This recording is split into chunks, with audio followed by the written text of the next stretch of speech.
Bonjour tout le monde et bienvenue pour ce nouveau webinaire qui nous est proposé par la Fondation Création Entreprise affiliée à la Banque Centrale Populaire.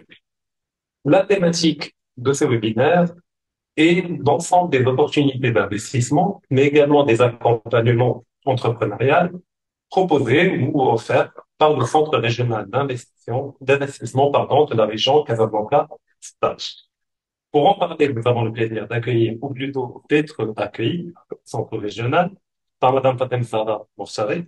Bonjour et merci d'avoir accepté ce webinaire, de participer au webinaire et d'apporter vos éclairages. Bonjour, merci pour l'invitation, pour l'organisation de ce webinaire. Marhaba bikoum maintenant, euh, vous et toutes les personnes qui nous suivent à distance. Je rappelle que vous êtes directrice du pôle Impulsion économique et offre territoriale au sein du CRI Tout à fait. Espace. Et nous avons également le plaisir d'accueillir M. Sulman Barrada. Je rappelle que vous êtes directeur du pôle Maison de l'investisseur. Je vous remercie également chaleureusement d'avoir accepté de participer au webinaire. C'est moi, tout l'honneur est pour moi et je suis ravi de participer à cette discussion. Et je remercie toutes les personnes qui participent et qui ont aidé à participer à cette belle rencontre. Alors, ce que je propose, c'est de commencer par une cartographie économique de la région, brève et relativement rapide, par rapport aux secteurs, les principaux secteurs les plus dynamiques et qui pèsent le plus lourd dans la région de Casablanca. Madame Moussalé, si vous voulez bien.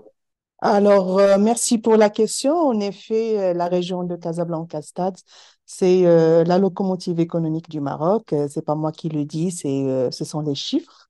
Donc, avec 32,3% du PIB national, elle est sans doute la région la plus dynamique et c'est la moteur, enfin la motrice de l'économie nationale. Elle est dotée d'une infrastructure importante en termes de logistique, en termes de mobilité. Aujourd'hui, elle représente 40% de la mobilité nationale, 78% des échanges commerciaux internationaux avec les ports, donc le port de Casablanca, le port de Joffre principalement, et avec plus de 60% de la production industrielle. Bien sûr, le secteur industriel, c'est un secteur clé aujourd'hui dans le panorama économique et sectoriel de la région.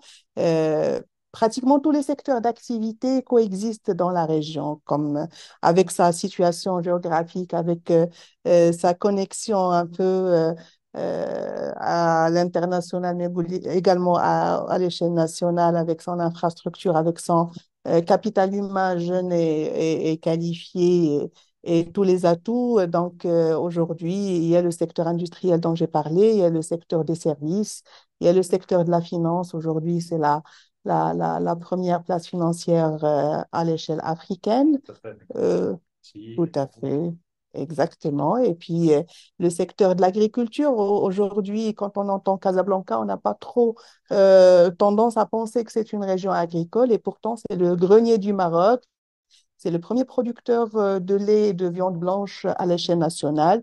Et puis, c'est plus de 10% de la surface utile agricole à l'échelle nationale. tout à fait quand on parle de la région, mais pas de la ville de Et Casablanca. tout à fait, exactement. Il y a le secteur de l'offshoring aussi.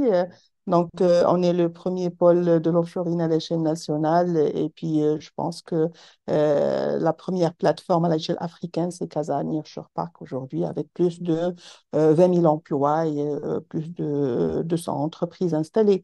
C'est dire l'importance de la région de Casablanca-Stade en termes sectoriels. Aujourd'hui, on a les secteurs traditionnels du Maroc, donc le secteur de l'agro-industrie, le secteur du textile, le secteur de la chimie parachimie, mais également on a les secteurs nouveaux, comme ils ont été appelés lors de l'élaboration du programme Émergence, et les métiers mondiaux du Maroc. Donc, on est la plateforme marocaine de l'industrie aéronautique, par exemple. Aujourd'hui, l'industrie aéronautique, elle est enfin, le cinquième secteur exportateur du Maroc avec quelque chose comme 22 milliards de dirhams en 2022. Et Casablanca Stats, elle est à 90% de l'ensemble du tissu des entreprises installées avec pratiquement 20 000 emplois. Et c'est une fierté aujourd'hui en termes de tissus installés, en termes de personnes qualifiées, en termes de plateforme dédiée, qui est la plateforme Midpark principalement, et également avec un centre de formation dédié. Ça, on va y arriver, on va le voir Très bien. effectivement. Donc, Il y a le secteur pharmaceutique également, le secteur de l'industrie automobile et le secteur de l'électronique. Donc, pratiquement tous les secteurs d'activité c'est un existent. échantillon de toute l'économie marocaine. Exactement, tout à fait, tout à fait. Donc, pratiquement tous les secteurs d'activité coexistent dans la région de Casablanca Donc, c'est Station. une région très diversifiée en Tout termes à de fait. tissu productif. C'est Mhm. une région qui pèse très lourd. Effectivement, à chaque fois qu'il y a un rapport du HCP, en termes de PIB régional, on voit que cette région-là, c'est près de tiers du PIB national. Donc, effectivement, c'est une région éminemment stratégique. Parfaitement. Silman Baraba, est-ce que vous voulez apporter un éclairage, peut-être en mettant l'accent sur un secteur en particulier, à fort potentiel? Écoutez, comme l'a dit ma collègue, aujourd'hui, Casablanca Stat, elle est pleine d'atouts. Elle est aussi la région où il y a, on dirait, le plus fort, on va dire, pouvoir d'achat aussi. Et donc, vraiment, c'est une région qui attire beaucoup, beaucoup d'investissements. Donc, elle attire aujourd'hui beaucoup les investissements industriels. Elle est un peu le berceau de l'industrie du Maroc. Elle attire vraiment toute typologie d'investissement à ce niveau-là. Aujourd'hui, bien sûr, avec la nouvelle charte d'investissement qui a été promulguée l'année dernière et qui a été mise en œuvre cette année, il y a un certain nombre de secteurs stratégiques qui sont encouragés, en tout cas pour pouvoir encore appuyer la dynamique, on va dire, de l'investissement privé, le développement de l'emploi, plus de durabilité aussi. Donc, tous ces secteurs, de manière générale, ce qui est poussé, c'est l'industrie, c'est continuer le développement industriel, effectivement, qui va pousser effectivement le Maroc vers un accroissement effectivement de son développement. Mais il y a tous les autres secteurs. Casablanca est aussi le berceau du service. Quand vous regardez aujourd'hui, comme l'a dit ma collègue, vous avez aujourd'hui toutes les plateformes offshore qui sont ici à Casablanca.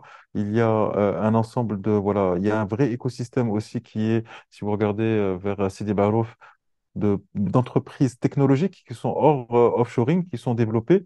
Donc Casablanca, la chance qu'on a, Ah, il y a le Tout technoparc à fait. aussi qui est vraiment, qui a été vraiment au départ pensé pour effectivement impulser le développement du digital, ici au Maroc aussi, des startups et tout. Donc il y a vraiment aujourd'hui beaucoup d'atouts. Ce qui est important aussi à noter, c'est que la région est aussi très, très, on va dire, importante, mais aussi forte par rapport à la dynamique entrepreneuriale. Aujourd'hui, la dynamique entrepreneuriale, ici, on a 30% des entreprises nationales qui sont ici au niveau de la région et on a 39% des entreprises industrielles. C'est dire l'attractivité et l'attrait qui existe. Donc, aussi, pour le développement de l'entrepreneuriat, ici, vous avez la plus grande concentration aussi d'incubateurs, d'organismes d'accompagnement qui sont là pour accompagner cette dynamique. Il y a aussi beaucoup de nouveaux schémas et mécanismes d'impulsion effectivement, pour pouvoir encourager l'entrepreneuriat, qui est un pilier important pour le développement aujourd'hui. C'est-à-dire, comme on le sait, tous les messages qui ont été délivrés par Sa Majesté et qui sont relayés, bien sûr, par les autorités gouvernementales, vont dans la création de cette dynamique entrepreneuriale, de l'auto-emploi, pour pouvoir encore complémenter, effectivement, aujourd'hui, cette dynamique marocaine. Voilà. d'accord. Alors, maintenant, j'aimerais parler du Centre régional de l'investissement. Alors, beaucoup d'entrepreneurs ont parlé effectivement que Casablanca regroupe une part importante des entreprises au Maroc. Beaucoup connaissent le Centre régional d'investissement, certains y en recoupent pour être accompagnés, conseillés, et certains ignorent quel est le rôle, quelles sont les missions, et peut-être sont-ils concernés ou pas par le fait d'aller voir le Centre régional. Pourriez-vous nous dire quelles sont, Madame Mourtadi, quelles sont les missions, le rôle, et qu'est-ce que propose le CRI pour entrepreneurs dans la région de Casablanca? Alors, le Centre régional d'investissement est un organisme aujourd'hui public, un établissement public.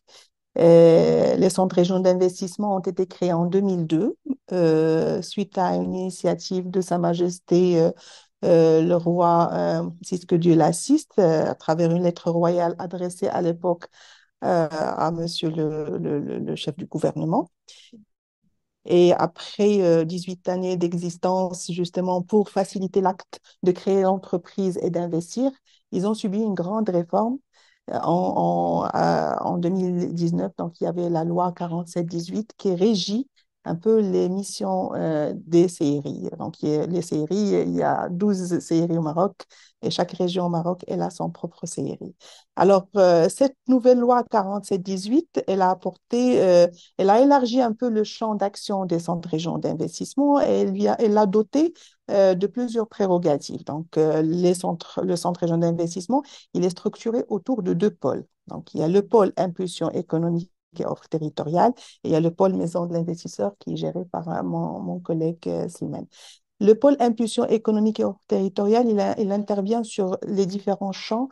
Donc, on a la veille économique. L'objectif, c'est doter les acteurs économiques, les investisseurs, les porteurs de projets de données socio-économiques de la région de Casablanca-Stats. Et pour cela, on a déployé une plateforme Casastats e-Data qui est disponible sur notre site web www.casainvest.ma et où la personne à la recherche d'informations sur le plan social, sur le plan sectoriel, sur le plan dynamique entrepreneurial, elle peut trouver l'ensemble d'informations sur cette plateforme. La data a pour objectif d'aider l'entrepreneur à mieux orienter ses investissements ou comment en fonction des données socio-économiques. Tout à fait. Donc, c'est un projet que nous avons mis en ligne et qu'on est en train de perfectionner aujourd'hui pour deep diver un peu par rapport à la data qui intéresserait beaucoup plus les acteurs économiques. Nous avons aussi la nouvelle mission de la contribution à la planification stratégique.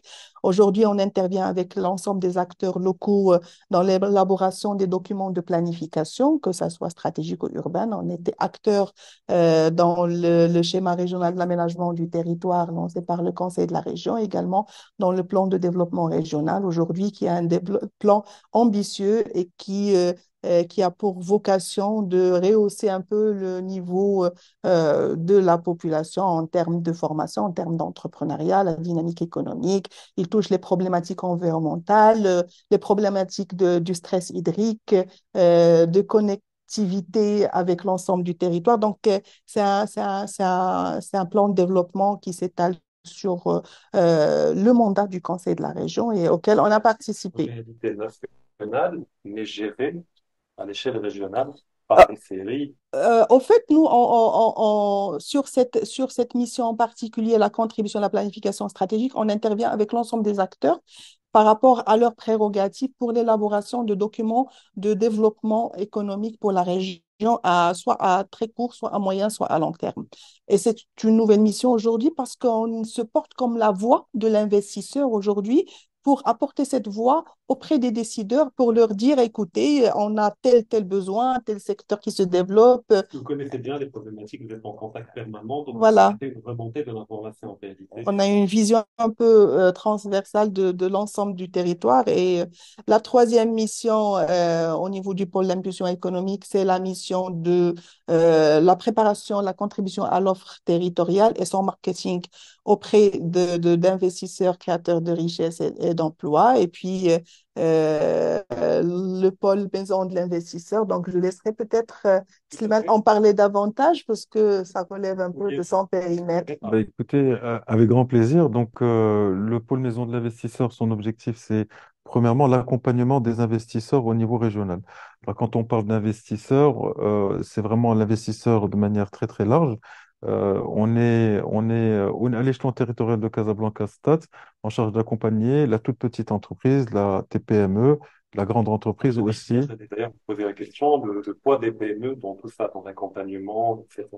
Il y a une centralité de la TPE, PME. Alors, quand on regarde les chiffres sur les 3 dernières années, aujourd'hui, la TPME qui vient ici consulter au niveau du centre, qui est en recherche d'accompagnement, d'orientation, représente, on va dire, un peu plus de 80 à 90% de l'échantillon. C'est-à-dire aujourd'hui, vraiment, ce que l'on reçoit, l'inflow des personnes qui viennent.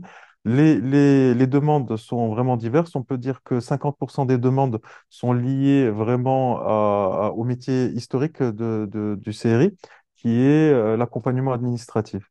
Une des missions, c'est vraiment d'accompagner l'investisseur sur des procédures administratives.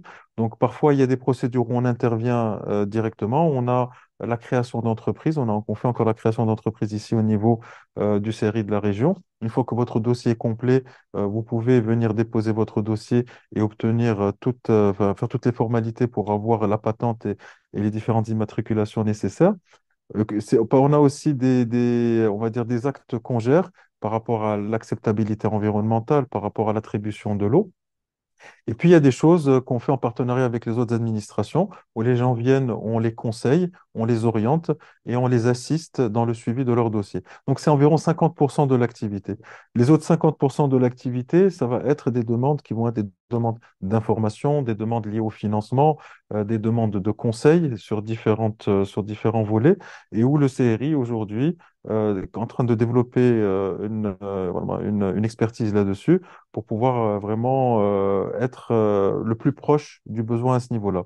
Au-delà de ce volet, le CRI anime aujourd'hui aussi deux programmes. Donc, il y a un programme qui est le programme RIMEM, donc, qui est notre programme qui est là pour encourager l'entrepreneuriat. C'est un programme propre aux séries. C'est un programme propre au CRI qui est fait avec un partenaire qui est dans le domaine de l'accompagnement entrepreneurial, MSIS. Et ce programme vise vraiment à accompagner. Donc, on a un ratio de 20% d'entreprises qui sont dans l'idéation 80, qui ont déjà créé leur entreprise. Et c'est vraiment de les propulser, de les accélérer dans leur développement. C'est organisé sous forme de bootcamp. Donc, les entrepreneurs arrivent au démarrage. Il y a des diagnostics qui sont faits, il y a des formations qui sont faites et ils sont accompagnés. On a accompagné 260 entreprises les 2 dernières années et on a lancé actuellement un programme sur 160 entreprises. On a fini le sourcing de ces entreprises-là et elles vont démarrer bientôt ce programme d'accompagnement, Inch'Allah. On a aussi un programme qui est lié au financement. Donc, c'est un programme qui est fait, le CRI et le président au niveau régional du comité PIAF, donc Intelaqa, ce comité qui gère à l'échelon régional le programme Intelaqa.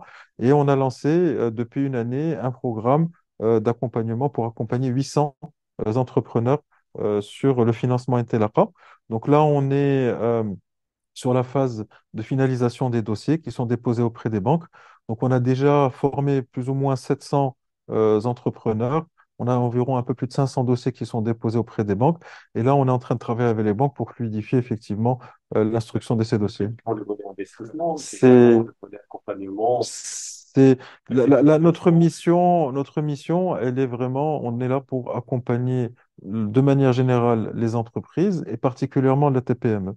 Et donc, quand le diagnostic avait été fait, et puis c'est un diagnostic global, la TPME, elle a besoin d'accompagnement, on va dire, sur le volet, on va dire business, mais aussi sur le volet financement, assister effectivement les entreprises pour pouvoir formaliser leurs demandes auprès des banques aussi. D'accord, merci. Alors, Euh, oui, Je me permets juste de rajouter Bien sûr. un petit point, c'est en plus des deux programmes propres au CRI, le CRI il intervient aussi avec l'ensemble des acteurs de l'entrepreneuriat. On est membre dans les commissions de sélection de l'INDH, de plusieurs programmes mis en place. si on avait demandé, alors est-ce qu'à côté des programmes propres aux séries, est-ce qu'il y a d'autres programmes nationaux que vous aidez à Oui, oui, tout à faire fait. oui, On est très sollicité justement par rapport aux autres programmes de l'ANAPEC, de certaines banques aussi. je pas une démarche. Oui, alors Ntelaka, il y a Il y a le programme propre aux attendez. séries, enfin, propre aux séries, c'est un programme du comité PIAF, donc, et que le CRI anime effectivement pour le compte du comité. Mais en total, au fait, en plus de l'accompagnement de la TPME aujourd'hui, il y a l'accompagnement administratif qui est très important, qui constitue vraiment le cœur du métier du CRI. Je pense que depuis la mise en place de la réforme en 2020, donc la réforme a été déployée dans la région de Casablanca-Stats en décembre 2019, il y a quand même pratiquement 2000 entreprises qui ont été accompagnées, donc un cumul Non, et donc je donne quelques chiffres, on est à 135 milliards de dirhams de cumul depuis 2020, 2021 et 2022 et qui devrait générer la création de 85 000 emplois, Bien rien sûr. que pour les projets qui ont transité par le CRI. Alors, ces chiffres d'entreprises accompagnées sont un peu plus importants. Les 2000, on va dire, les 2000, un peu 2100, c'est plutôt des TPME. Mais on accompagne aussi pas mal de grandes entreprises et de PME pour le dépôt de dossiers. Si on devait donner un chiffre, on devrait se situer autour d'entre 1500 et 2000 entreprises accompagnées chacun en volet accompagnement. Pour la création d'entreprises, on est autour de 3500 à 4500 entreprises qui font leur création auprès du CRI. Donc, qui donnent vraiment. D'accord. Donc maintenant, si une entreprise, une TPE ou une PME, euh, veut profiter de l'un des services que vous proposez. Il y a une plateforme détaillée qui permet de voir quels sont les différents programmes qu'ils peuvent recourir, programmes franco-séries, des programmes nationaux, quels sont les types d'accompagnement administratif, financier, que comme j'ai dit, il y a des TPME qui ne savent pas, c'est-à-dire qui sont concernés directement par le CRI, qui peuvent recourir à l'aide du CRI. Donc, y a-t-il un site internet qui regroupe tout ça? Tout à fait. Donc, c'est un site qu'on vient renouveler en trois langues. Donc, tout à fait. Donc, en trois langues, arabe, français, anglais, avec une page Tifinagh aussi. Alors, le site web, il informe sur l'ensemble des secteurs, sur le territoire, sur euh, les plateformes industrielles disponibles avec les contacts, etc. Mais également, nous avons la plateforme série accompagnement. C'est une sorte de CRM aujourd'hui pour la prise de rendez-vous.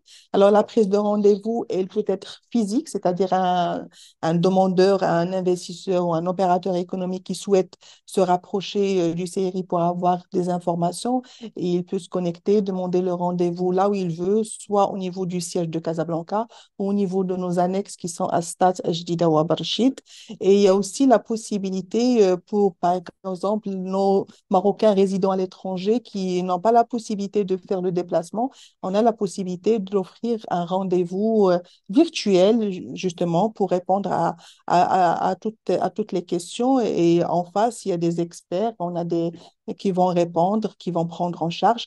Il y a une partie de l'information qui est à notre niveau, mais peut-être quand il s'agit d'une partie de l'information qui est détenue par un partenaire, une administration ou autre. Donc, nous, on assure un peu ce relais pour faciliter, fluidifier. Bien Tout sûr. à fait. On a également lancé, mis en ligne un kit de l'investisseur tout récent, donc où on regroupe pratiquement tous les dispositifs d'accompagnement mis en place par l'État ou par les acteurs privés ou les institutions internationales selon les catégories de l'entreprise. On a pour la par TPE, auto-entrepreneurs, femmes entrepreneuses, start-up, secteur, grand compte, c'est-à-dire toute l'information. C'est un kit qui est disponible aujourd'hui sur notre site web et sur nos pages, sur les réseaux sociaux, Facebook et LinkedIn. Et on estime que c'est un outil intéressant aujourd'hui qui permettrait de donner une idée générale sur l'ensemble de dispositifs d'accompagnement. Et également, nous avons lancé des brochures sectorielles. Donc, c'est un projet sur lequel on travaille actuellement. On a lancé la brochure du secteur de l'aéronautique, de l'automobile. Toujours digital aujourd'hui. On est une administration orientée digitale et tout est disponible aujourd'hui sur notre site web et sur nos réseaux sociaux. Euh, Permettre de complémenter ce que vient de dire ma collègue, il y a aussi la plateforme Série Invest. Donc aujourd'hui, on a effectivement l'entrepreneur.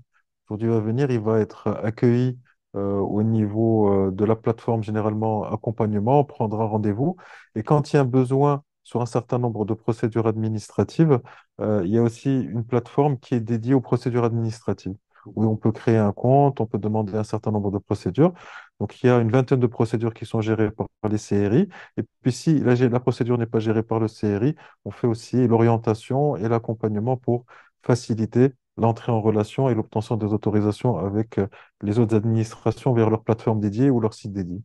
Il y a une innovation, je rajouterai par rapport à cette plateforme Série Invest, c'est le SPOC, c'est le Single Point of Contact. Aujourd'hui, c'est une plateforme qui gère de bout en bout un projet d'investissement qui nécessite un acte ou une autorisation administrative et il met à sa disposition, cette plateforme met à la disposition de l'investisseur une personne dédiée qui interagit avec lui au fur et à mesure de l'évolution du dépôt de son projet et de l'instruction de son.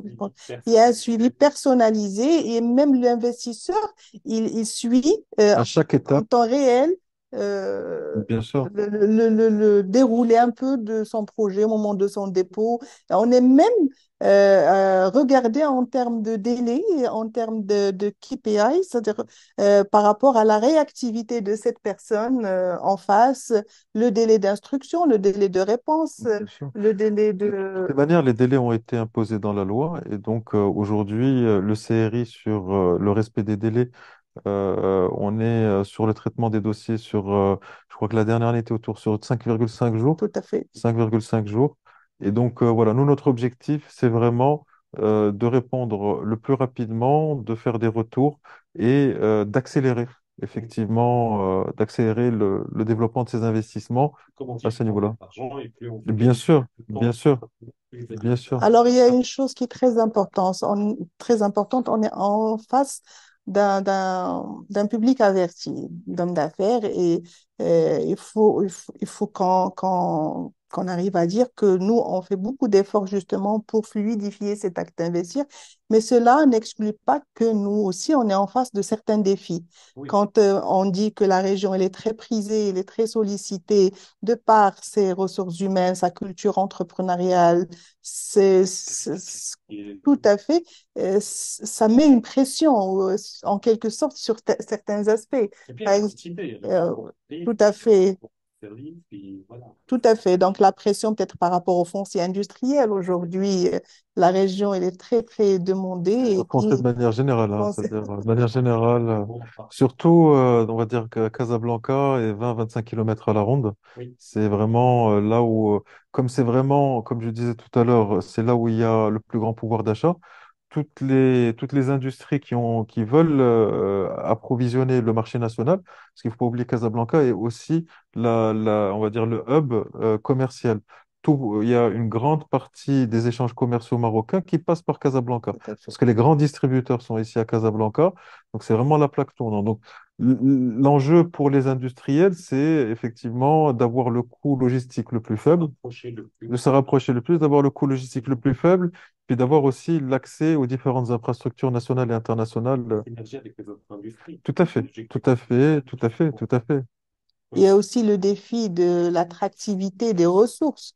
Aujourd'hui, avec tout ce que vit le Maroc en termes de stress hydrique, etc., il y a un flux énorme, que ce soit de compétences à la recherche de meilleures opportunités d'emploi et de recrutement, que ce soit pour des personnes qui sont à la recherche d'emploi.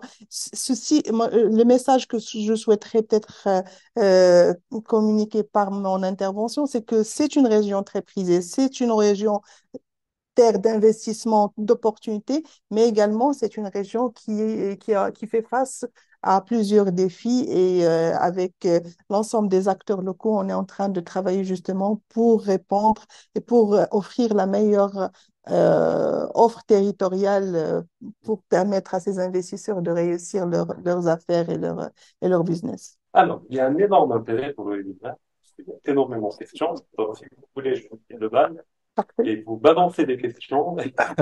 Avec plaisir, on est... Avec plaisir, on est là pour ça. Très pointuelles que je pense. Alors, il y a eu la création du premier cluster mécanique et métallurgie, et même MWC, de la région Casa-Stach basée sur El Jadida. Comment vous comptez accompagner ce cluster?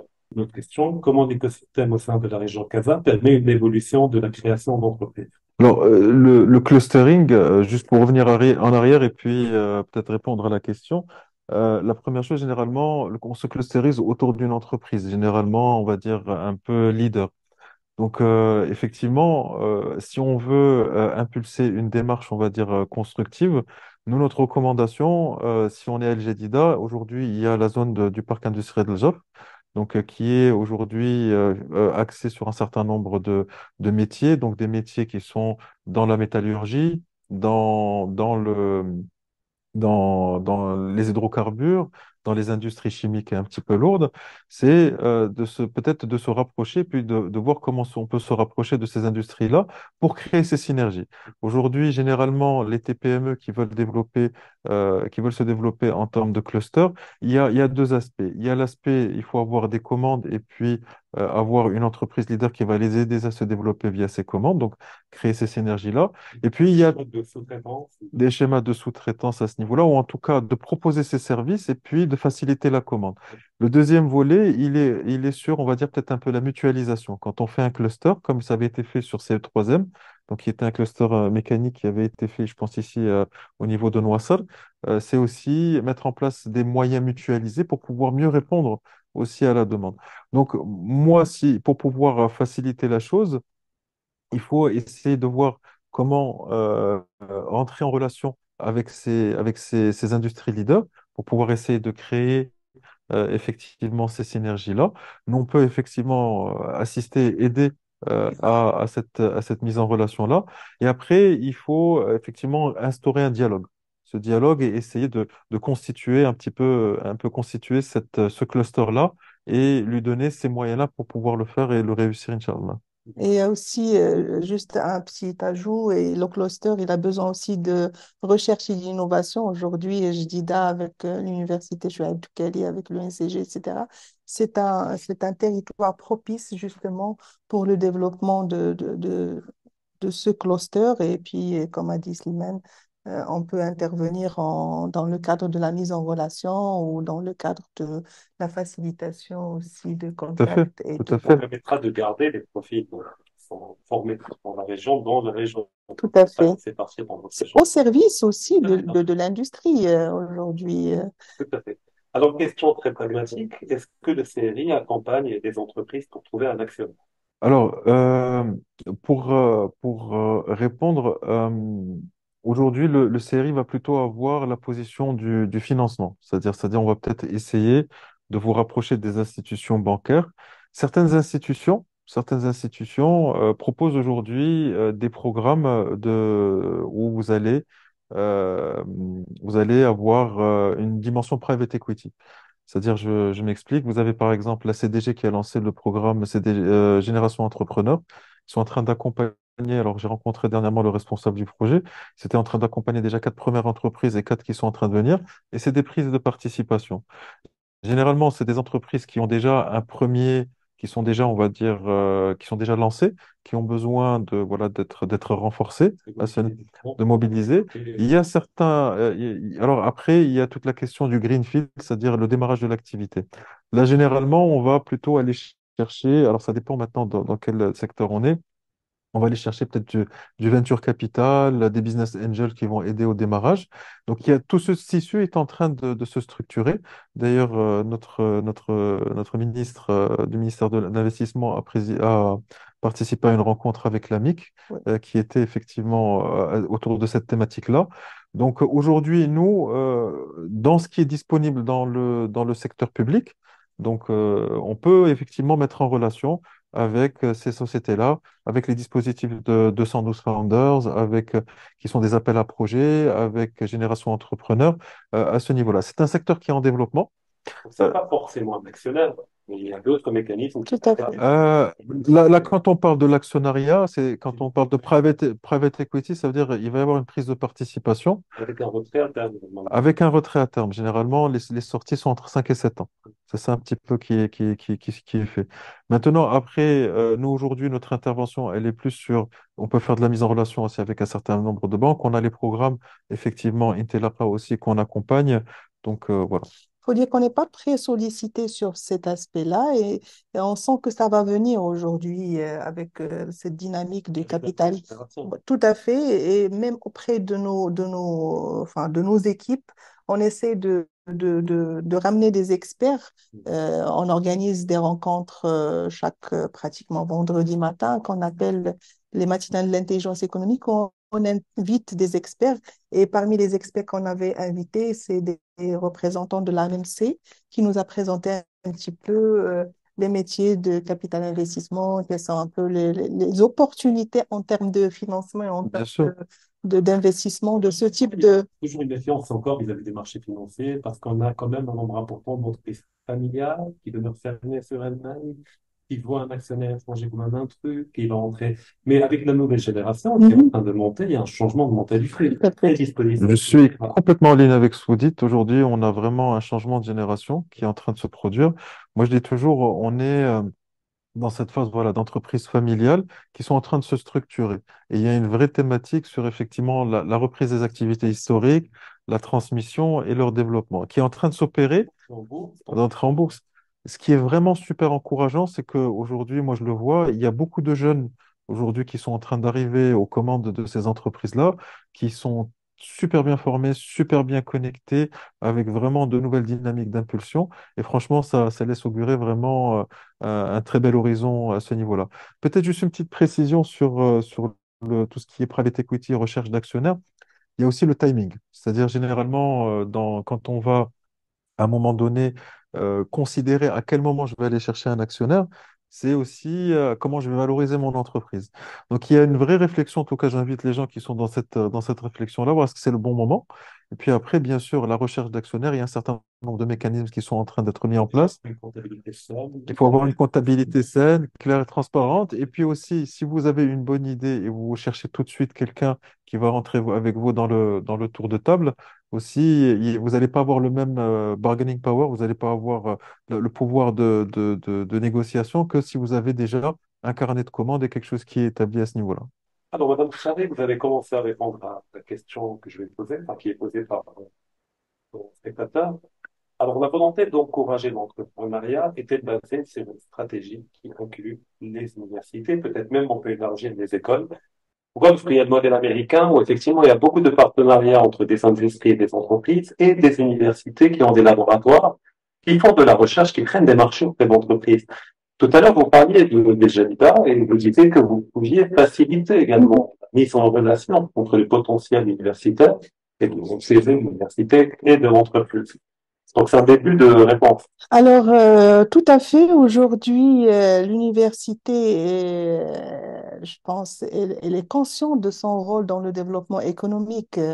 Nous étions signataires l'année dernière avec l'ensemble des universités de Casablanca, des universités publiques et privées, du pacte SRI. Donc, c'était dans le cadre des régionales qui étaient lancées par le ministère de l'Enseignement supérieur. L'objectif, justement, c'est de connecter un peu le monde universitaire et de la recherche avec le monde de l'entrepreneuriat et de l'investissement. Vous faites également des stages, faciliter le fait de trouver des stagiaires, de trouver des profils. Des stagiaires, des profils, faire appel aux différents laboratoires Oui. de recherche pour travailler sur des sujets qui intéressent la région, soit des sujets de thèse ou des sujets ponctuels, participer à des rencontres. Samedi, il y a une rencontre organisée par la faculté des sciences juridiques et économiques de Tarek Jdida, donc où un choc où on va participer également. Je pense qu'il y a la semaine de l'entrepreneuriat pendant ce mois de novembre et on est très sollicité. Il y a l'Université Jdida aussi qui nous a interpellés cette semaine pour participer à un colloque sur l'insertion du Maroc dans la dynamique africaine.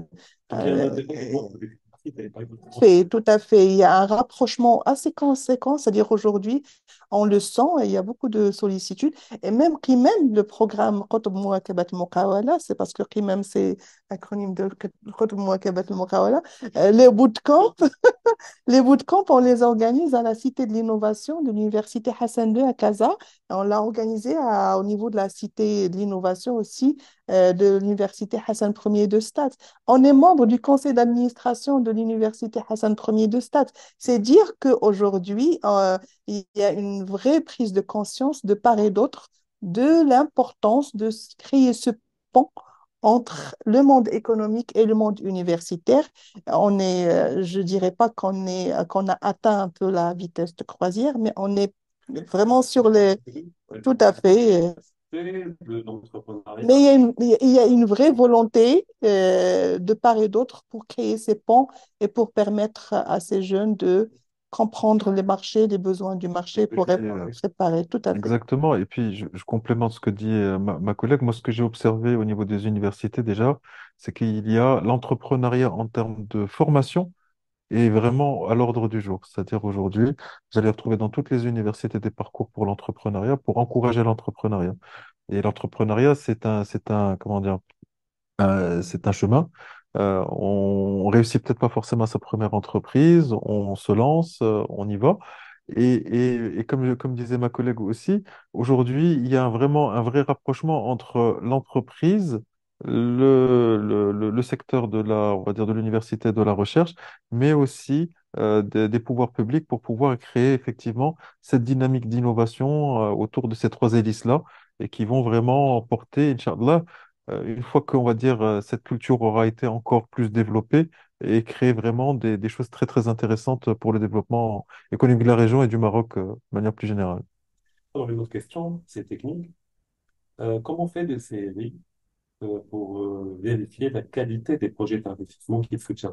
Vous avez des critères objectifs pour vérifier pour que quelqu'un qui vient vous voir pour l'accompagner ou le soutenir dans un projet n'allez pas accepter tous les projets. Si un projet voilà, est défaillant dès le début ou n'est pas défendable. Alors, il y a deux aspects. On va dire sur le volet accompagnement, parce qu'on a, on va dire accompagnement un petit peu qualitatif.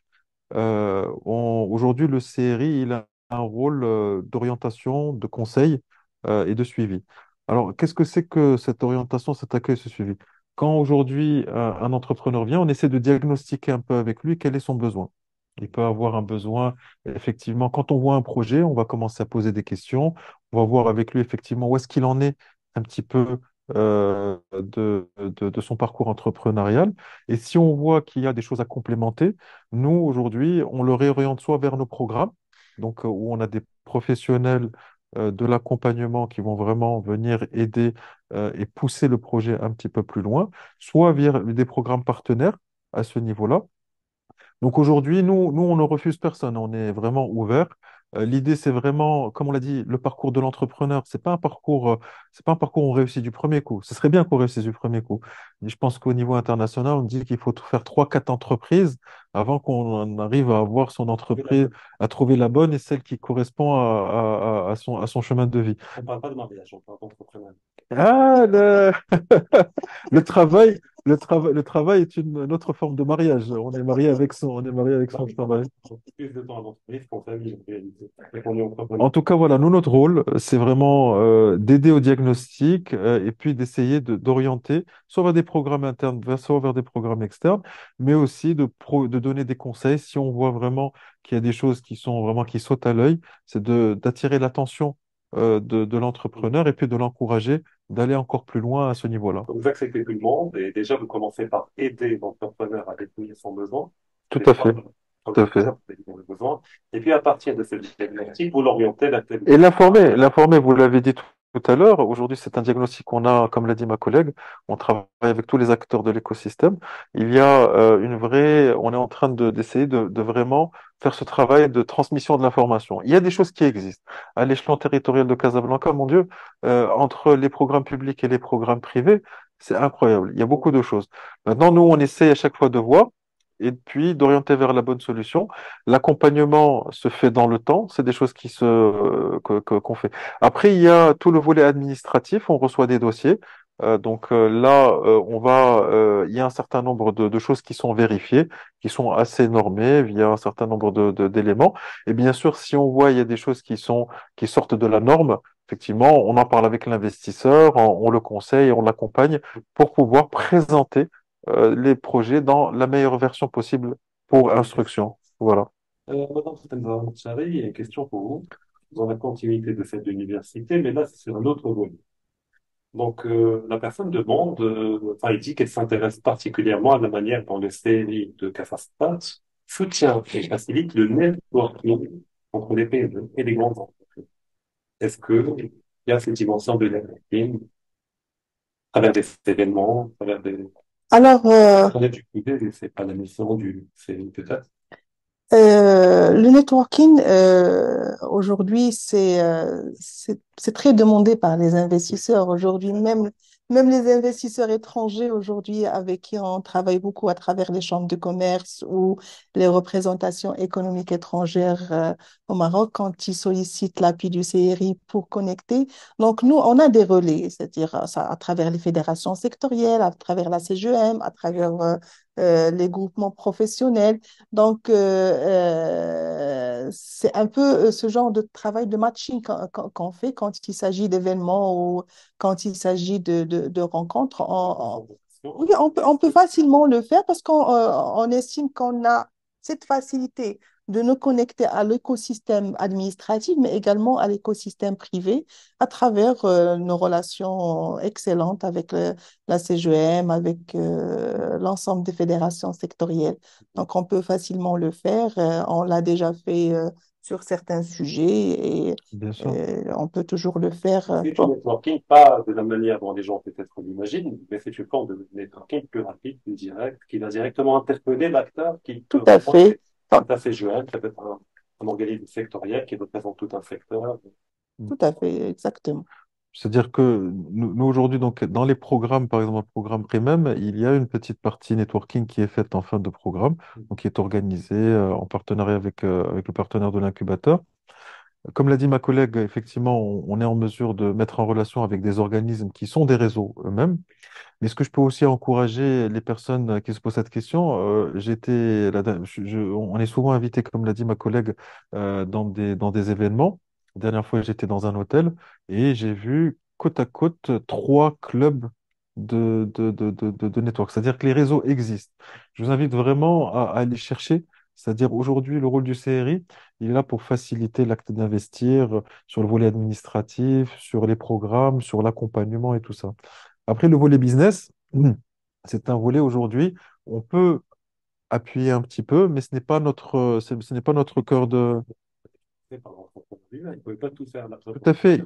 Et puis, c'est aussi une question de responsabilité aussi. C'est-à-dire, quelque part, il y a la responsabilité de l'entrepreneur d'aller chercher. Nous, on est en appui. Là où on peut et on voit qu'il y a une valeur ajoutée, bien sûr, on fait ce travail-là. Mais j'encourage en tout cas les entrepreneurs, ceux qui nous regardent, il y a des clubs aujourd'hui, vous pouvez vous renseigner. Alors, je ne vais pas les nommer, mais généralement, il y a des C, des D, des J, voilà, il y a des I, des E et des M. Donc, voilà, on peut un peu jouer sur. Mais il y a vraiment cette offre, c'est des clubs qui sont ouverts. On a le plaisir de faire quelques rencontres avec eux.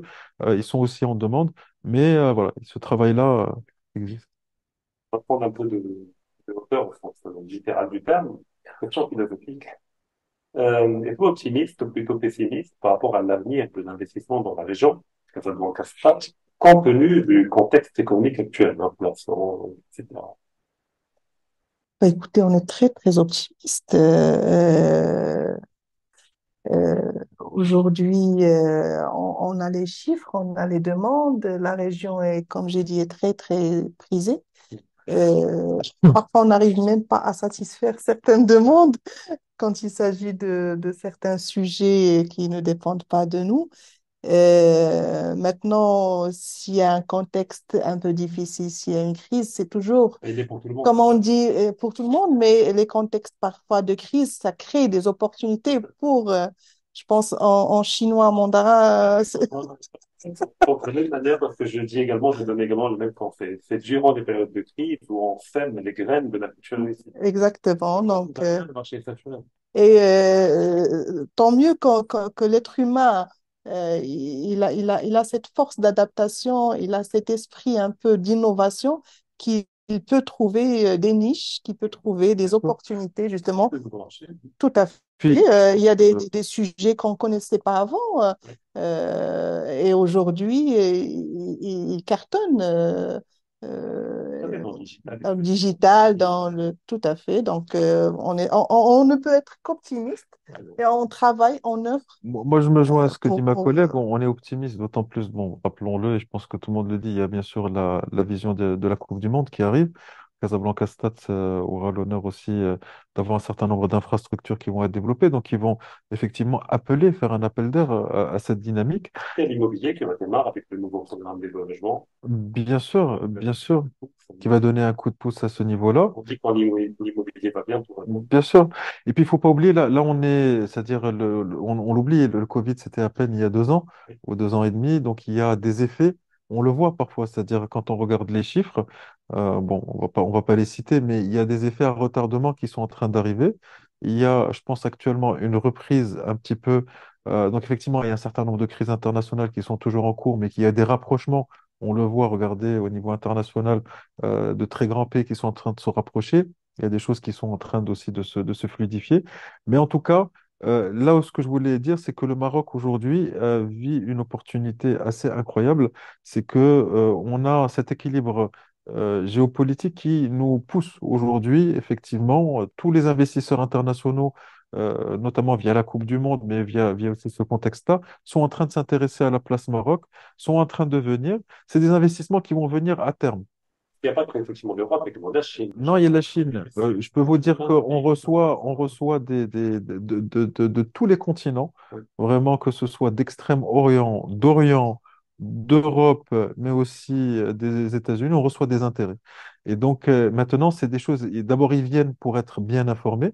Et donc, on a effectivement déjà connaître les dispositifs, le temps qu'ils fassent ces études-là. Donc, il faut compter, il faut laisser 1 ou 2 années, le temps qu'ils arrivent et qu'ils déploient un petit peu leur programme. On a des atouts, Oui. faut dire qu'ils sont inestimables. On a une stabilité euh, aujourd'hui politique. On a une proximité qui est unique dans la région. On a une proximité avec les principaux marchés mondiaux. On a des accords de libre-échange. Oui. Très bien. Donc, quand j'ai dit on a des atouts aujourd'hui avec la stabilité politique qui est unique dans la région, la position géographique avec les principaux marchés mondiaux, on a des accords de libre-échange. Aujourd'hui, on ne regarde pas que le marché marocain, Oui. mais on regarde aussi les 1,3 milliard de consommateurs à travers ces accords de libre-échange. Je pense qu'on est les premiers, le seul pays africain signataire d'un accord de libre-échange avec les États-Unis, avec Et c'est un très, très on grand, a c'est un très, très grand avantage, hein. C'est-à-dire surtout, aujourd'hui, on a beaucoup de gens qui viennent d'Extrême-Orient qui se positionnent au niveau du Maroc pour pouvoir bénéficier. Exactement, exactement. Et puis, exactement. on a un racinement africain avec l'ensemble, enfin, plusieurs grandes entreprises qui sont installées en Afrique et qui permettent un peu à ces marchés, parce qu'aujourd'hui, le marché africain, c'est le futur et l'avenir. Et aujourd'hui, on a une ambition affichée clairement au niveau du nouveau modèle de développement. On voudrait vraiment être l'acteur de Comotive, tout à fait. Et puis, ça ne peut être que bénéfique pour les investisseurs et pour les personnes qui veulent entreprendre. Parlons des personnes qui veulent entreprendre. Une question. Donc, comment fonctionne le suivi et l'évaluation des projets d'investissement une fois qu'ils sont mis en œuvre?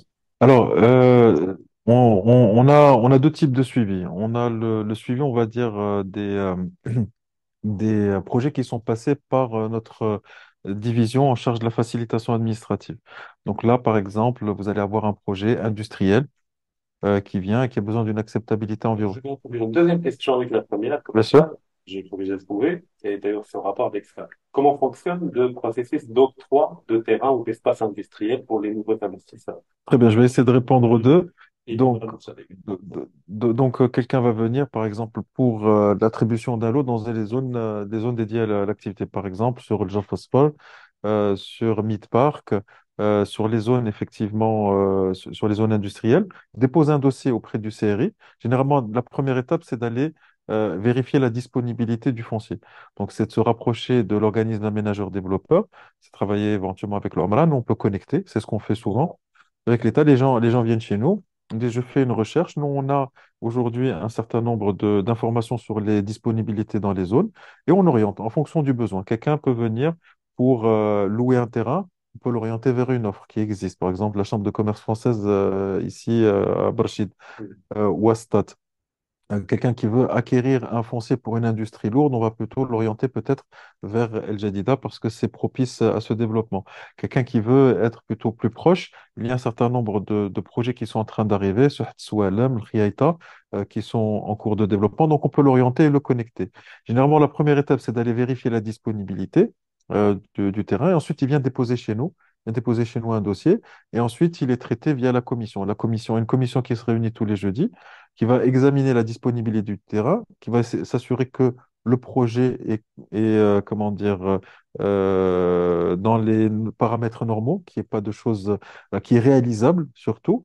Et ensuite, il y a l'accord qui est donné. Et ensuite, il y a un suivi. Alors, le suivi, il se matérialise comment? Une fois qu'on est rentré on est rentré dans le champ de vision du CRI, on ne le lâche pas jusqu'à la réalisation de son projet. Tous les années, il y a une enquête qui est faite pour savoir où en sont les projets, voir s'il y a des problématiques qui sont liées, qui peuvent être diverses pour pouvoir les débloquer. Après, un deuxième parcours accompagnement on peut se rendre compte qu'il y a une problématique au niveau d'une autorisation, au niveau d'un certain nombre de choses. Donc, on peut être en appui dans cette position-là. Et puis, il y a aussi des contrôles réglementaires, c'est-à-dire que dans certaines procédures, c'est dicté. Au bout de 6 mois, il faut faire un comité. Au bout d'un an, au bout de 18 mois. Donc, on ne lâche pas l'investisseur dès qu'il rentre dans notre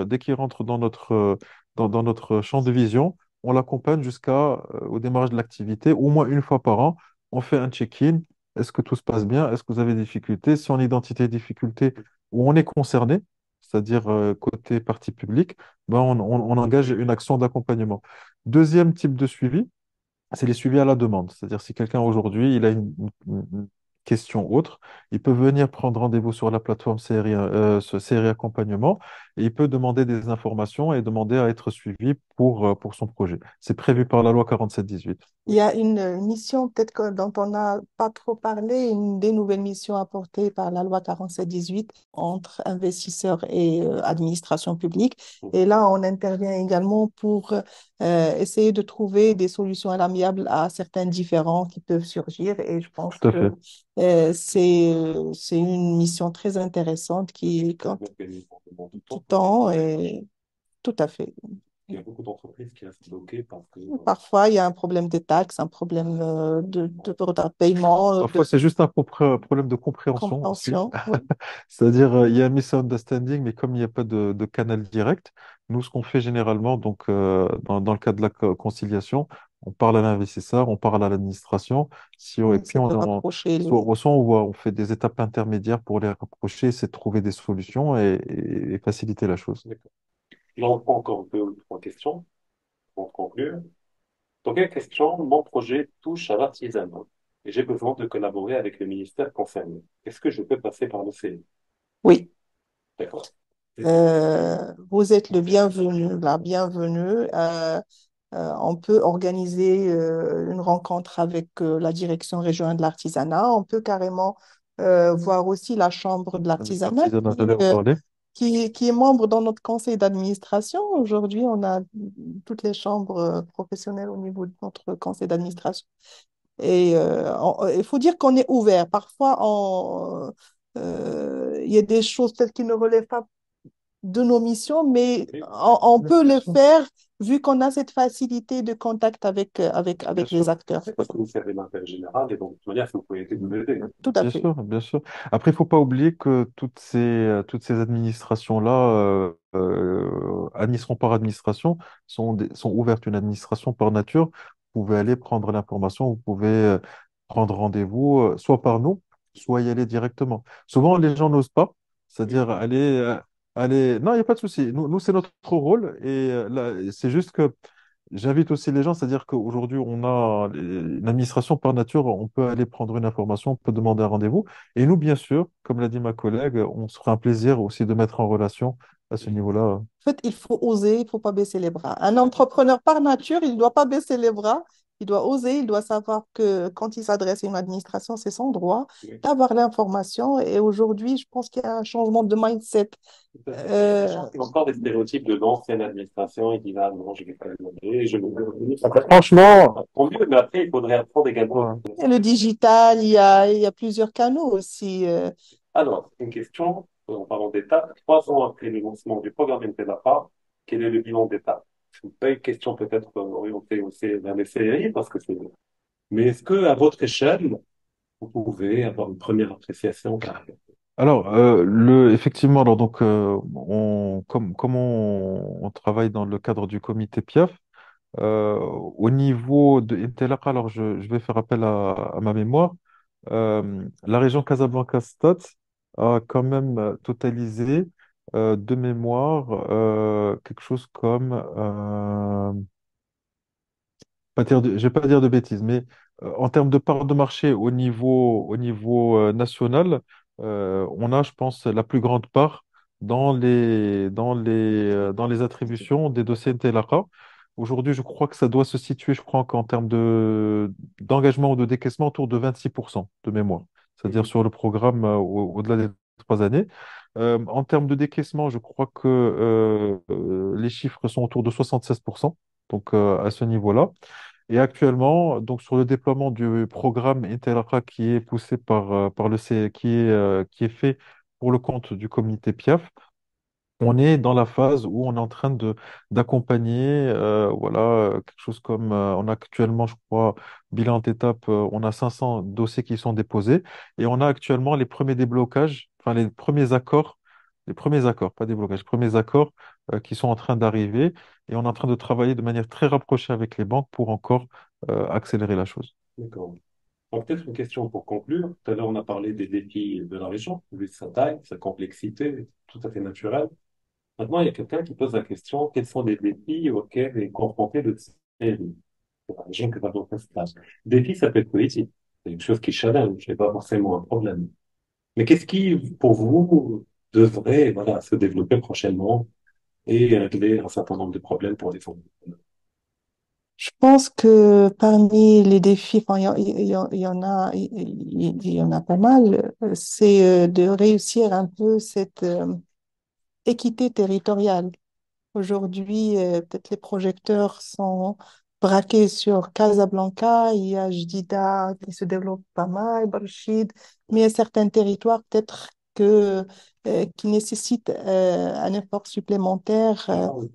voilà, euh, un peu reculé, un peu à caractère rural, qu'il faudrait peut-être renforcer un peu tous les dispositifs d'appui pour ces territoires.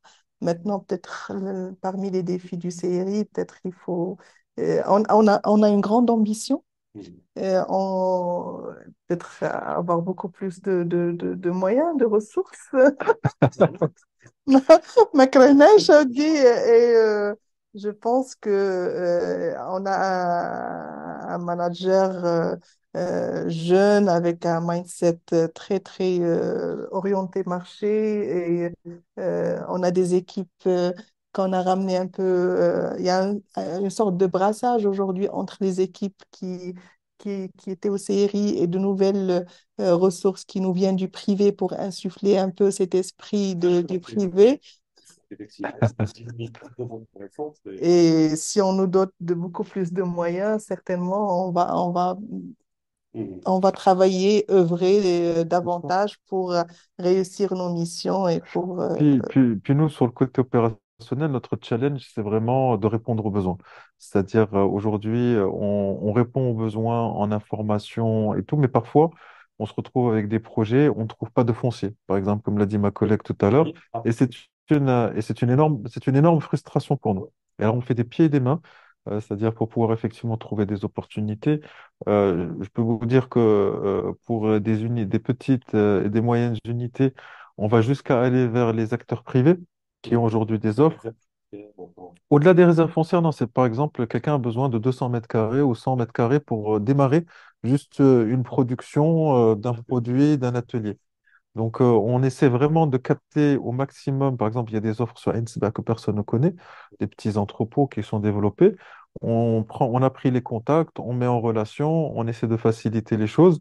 Vraiment, aujourd'hui, moi, le challenge, c'est comment ne pas perdre une opportunité. C'est-à-dire aujourd'hui, et effectivement, il y a le temps de l'investisseur, il y a le temps de développement de l'offre.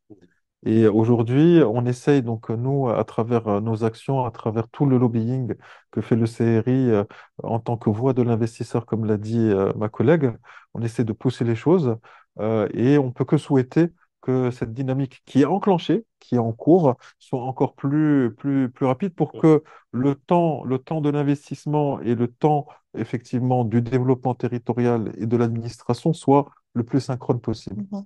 D'accord. Et je pense que même au niveau de notre ministère, le ministère de l'Investissement, euh, de l'évaluation des politiques publiques, il y a, avec la nouvelle charte d'investissement, je pense que c'est un grand boost aujourd'hui pour l'investissement, que ce soit pour les secteurs porteurs sur lesquels le Maroc souhaite se développer, mais également il y a le nouveau dispositif qui devrait arriver incessamment, qui est dédié aux TPME, qui va donner justement Une nouvelle une nouvelle impulsion, impulsion pour cette catégorie d'entreprises et avec l'ensemble aussi des acteurs. Je bien pense sûr, qu'il y a vraiment une grande prise de conscience, que ce soit au niveau sectoriel, là, aujourd'hui, au niveau du tourisme, au niveau du ministère de l'Inclusion économique, bien sûr. du Avec ministère qui on travaille de de manière plus rapprochée. l'agriculture aujourd'hui, et il y a une vraie volonté,